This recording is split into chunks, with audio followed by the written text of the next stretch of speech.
Bienvenidos a mi canal. Somos Santiago de León Audio, un grupo de artesanos dedicados a la fabricación de altavoces de alta eficiencia, y este es el quinto o sexto capítulo de la restauración del deck de cassettes Pioneer CTF-900.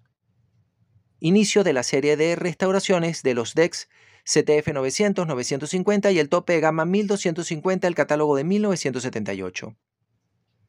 Pero antes de hablar de esto, un poquito de historia. Como yo les había comentado en uno de los capítulos de la serie de videos principal de este canal, cómo armar un sistema de alta fidelidad para que suene de la mejor manera posible, el formato Compact Cassette, como también bien dice Wikipedia, es una idea original de Philips, promovida desde 1963, que permitía en un cartucho plástico grabar básicamente palabra hablada.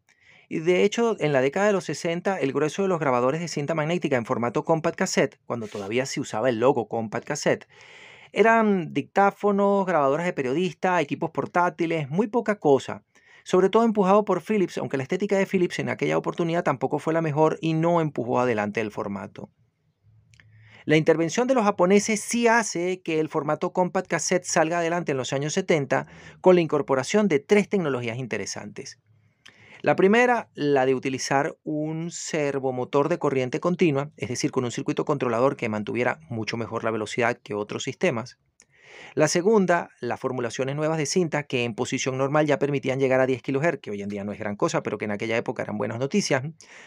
Y la llegada de la cinta de cromo. No tengo una cinta cromo para mostrarles.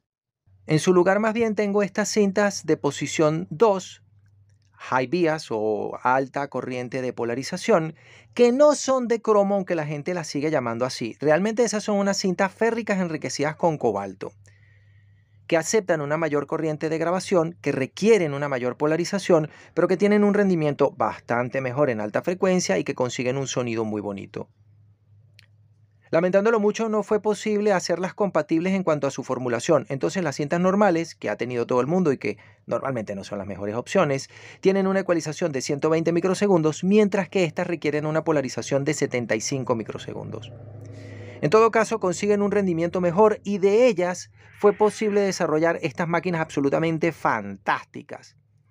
Estos decks gigantescos que ya tienen un cerebro electrónico, una unidad de transporte sofisticada, aunque lo más llamativo de esta serie de Pioneer de 1978 era justamente el display gigante, la pantalla azul.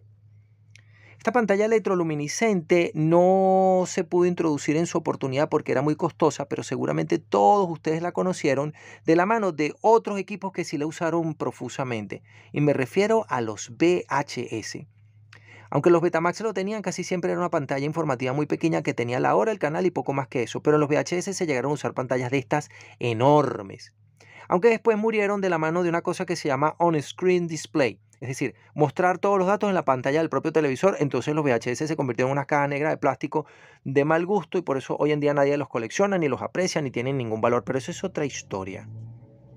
Pero el formato Compact Cassette no logra su mayor popularidad en los años 60 cuando se introdujo, ni en los años 70 cuando se desarrolló y se expandió ampliamente y logró la calidad Compact Disc que llegó a tener en máquinas como esta o en el 1250 o en el maravilloso CTF-1000 y qué decir de los Nakamichi 1000 y Nakamichi 700.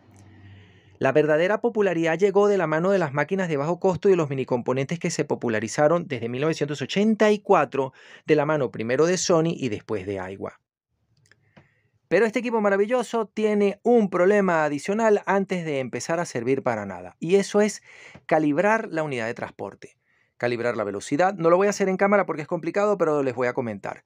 Hay que calibrar la velocidad, hay que calibrar la tensión de la cinta del carrete de suministro, perdón, del roller de suministro, del roller de toma, de tal manera de que la cinta sea encauzada correctamente y, como yo mencioné en el video anterior, la altura de la cinta al entrar y al salir sea perfecta y la cinta navegue paralela a el chasis del carro de cabezales. Esto que está aquí es el carro de cabezales. Vamos a enfocar un poco mejor para que lo pillen, aunque me voy a quedar sin luz. Miren, esto que está acá, que se mueve todo en conjunto, es el carro de cabezales.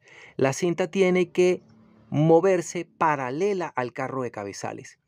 Y este cabezal, por supuesto, debe quedar en condiciones de poder tocarla fuertemente y correctamente para grabarla y para reproducirla. Me voy a dedicar a hacer esa calibración, a hacer un primer ensayo de la unidad de transporte como debe de ser, que ya está más o menos completa y operativa, y después corregir la parte electrónica y les muestro qué habré hecho. Voy a intentar mostrarles un poco ordinariamente en qué consiste esta calibración. Voy a hacer zoom porque el espacio que hay de aquí para acá son escasos 4 centímetros y esto es una toma realmente muy pequeña. Vamos a intentarlo a ver cómo nos queda. Este es el cabestrante de toma y este es el cabestrante de suministro. Este es el roller de toma y este, su compañero, es el roller de suministro. Este conjunto que está acá es el carro de cabezales que se mueve todo en conjunto y lleva el cabezal de borrado, el cabezal de grabación y el cabezal de play. El cabezal de play o el conjunto de cabezales principal tiene la guía de salida, mientras que en este mecanismo y en el mecanismo del GXC 570 MK2 la guía de entrada es solidaria al cabestrante de entrada. Así se hacen en la Nakamichi 1000, por ejemplo. Y en todas estas máquinas, en esta, en el GXC 570 D2 y en el Nakamichi 1000, Nakamichi 700, la altura a la que queda el primer roller tiene que ser ajustada. Y se ajusta acá con esta tuerca que está aquí, para que la altura de la cinta al entrar y la altura de la cinta al salir sean la misma, la cinta viaje paralela al carro de cabezales y se pueda calibrar la máquina. Si esto no se hace correctamente, esta máquina no se puede calibrar nunca jamás y no hay forma ni manera de que funcione. Así que vamos a intentarlo a ver cómo me queda. La unidad de transporte de todos los decks de cassette en general y de este en particular tienen dos carretes, el carrete de toma y el carrete de suministro que iba aquí.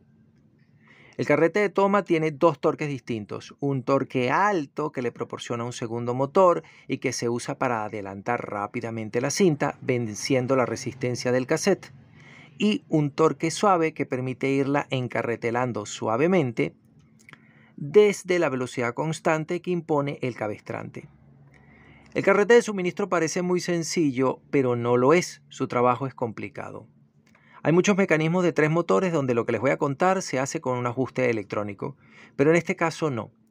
Sansui y Nakamichi tienen un tensor de cinta que es un resorte que está colocado acá afuera y se puede ajustar con facilidad. Pero en el caso de Pioneer, el tensor de cinta está dentro del propio carrete de suministro y es complicado. Les cuento. La cinta debe salir de aquí tensa. El circuito que va desde el carrete de suministro hasta el primer cabestrante debe mantener la cinta tensa porque si no, las guías de la cinta no funcionan. Esto es particularmente problemático en los OpenRel. El verdadero problema es que el propio mecanismo del carrete de suministro es complicado y tiene un montón de partes y de resortes y de ajustes encargados cada uno de corregir una de sus funciones. Si van a reconocer, por ejemplo, el propio pulley que entra en el cassette, que entra en el embrague o en el mecanismo del carrete del propio cassette. Pero el resto de las cosas son una dificultad y voy a tratar de arreglarlas de tal manera de que esto tenga la tensión que corresponde porque no funciona. Estas 3 piecitas en particular son el embrague. El embrague es esto. Este embrague es un fieltro que se encarga de hacer fricción contra esta superficie de tal forma de que tense la cinta de la mejor manera posible. Y el ajuste o la tensión o la presión o la fuerza que hay aquí la impone este resorte que ya me he encargado de estirar porque estaba completamente vencido. Vamos a ver si ahora funciona.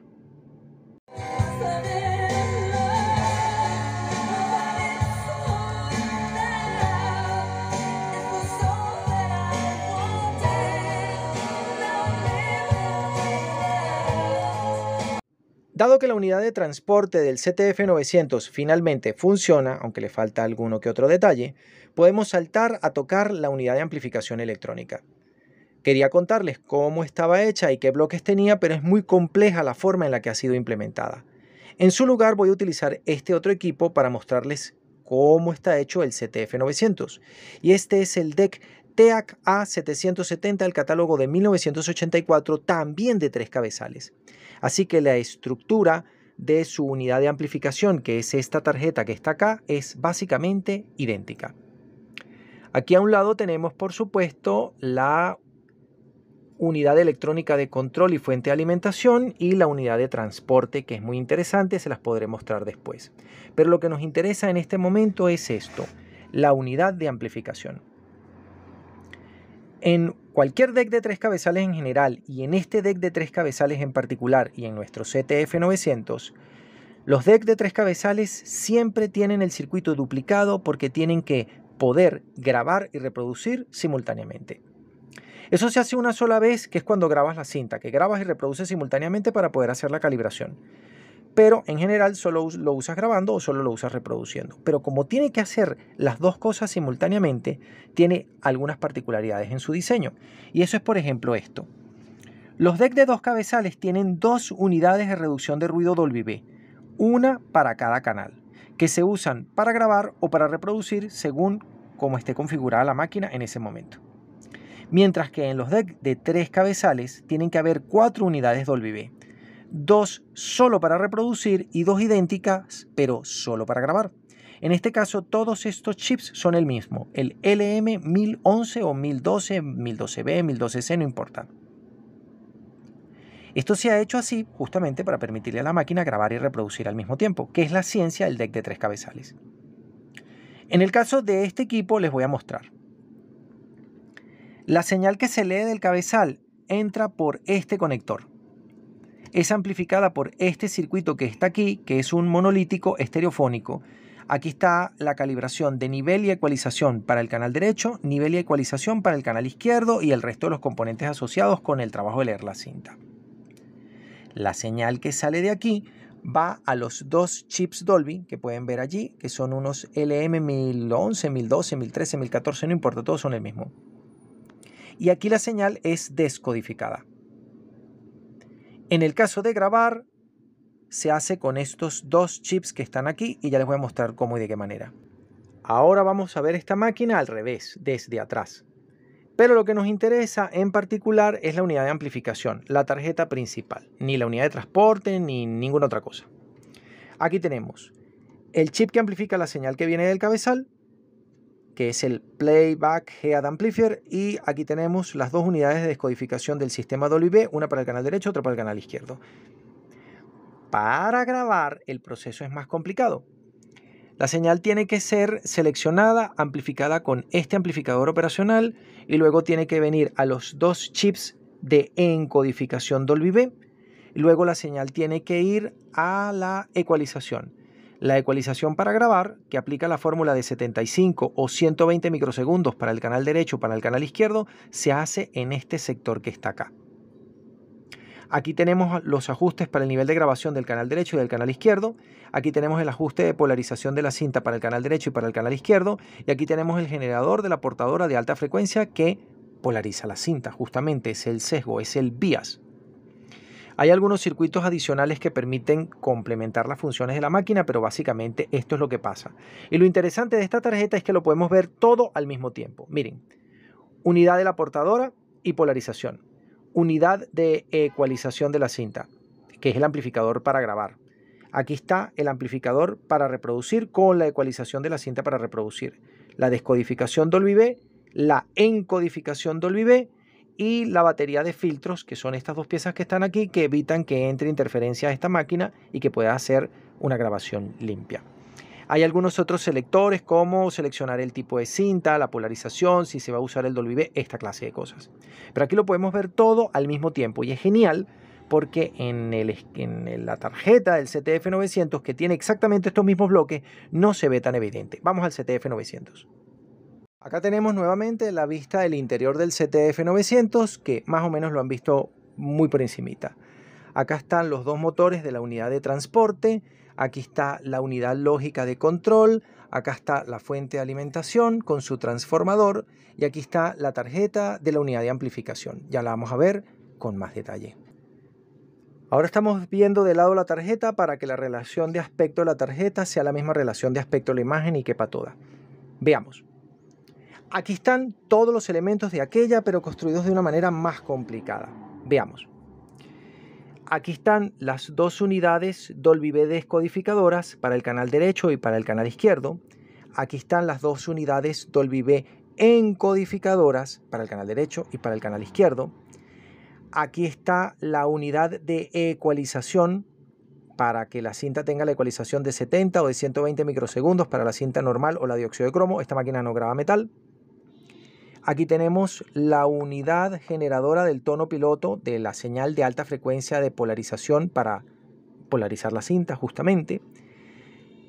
Aquí tenemos, que ya lo habíamos revisado antes, la unidad de amplificación de la señal que llega del cabezal o el Playback Head Amplifier.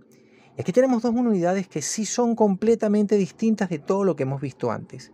¿Y qué demonios son estos circuitos tan complicados? Bueno, déjenme enfocarlo de una manera mejor a ver si los podemos leer. Miren ustedes si es complicado, que he puesto la máquina de lado, la lámpara de frente, la cámara de perfil. Vamos a ver si logramos ver algo aquí. Veamos. Estas dos tarjetas son idénticas.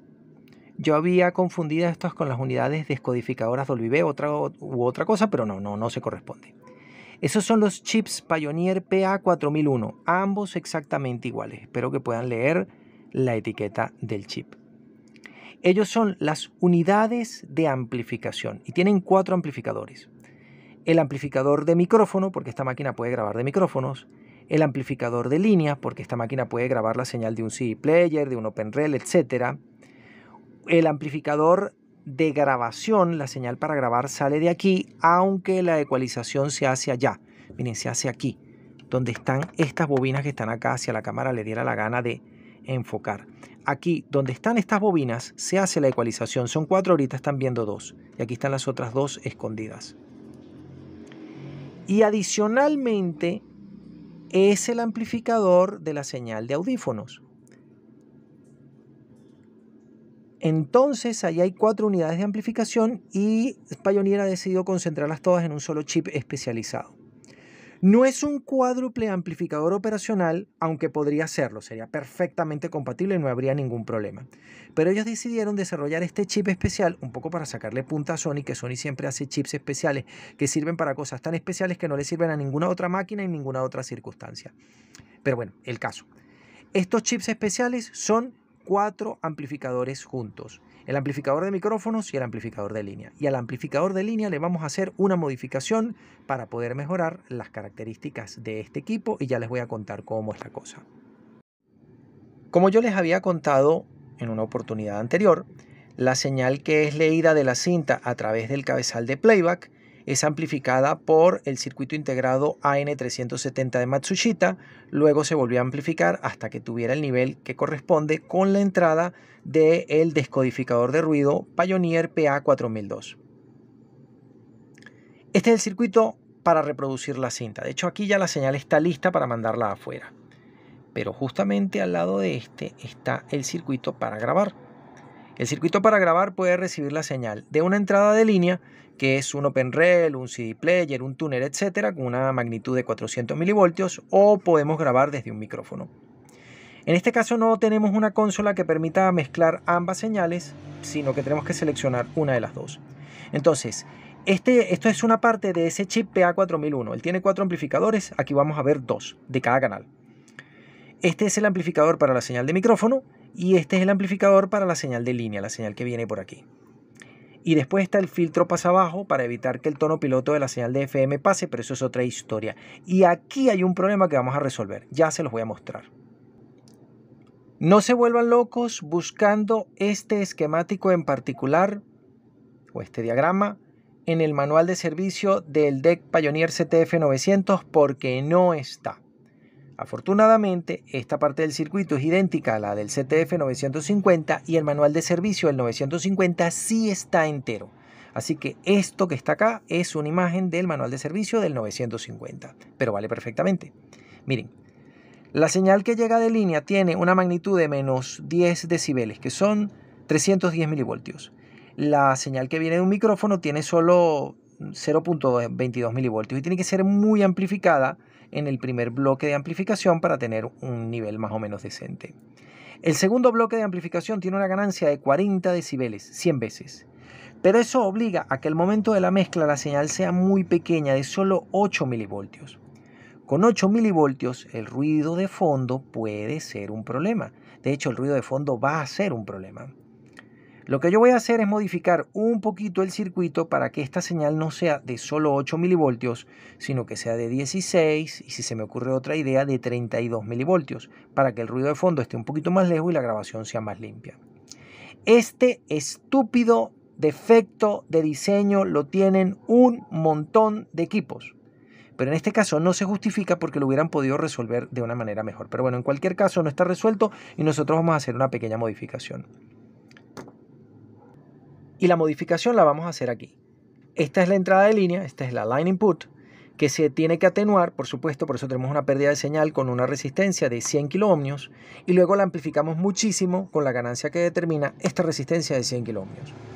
Lo que vamos a hacer es intervenir el circuito para reducir esta resistencia a la mitad, a 47K, para que la señal sea más grande, y vamos a reducir también esta resistencia a 47K para que la ganancia sea de la mitad.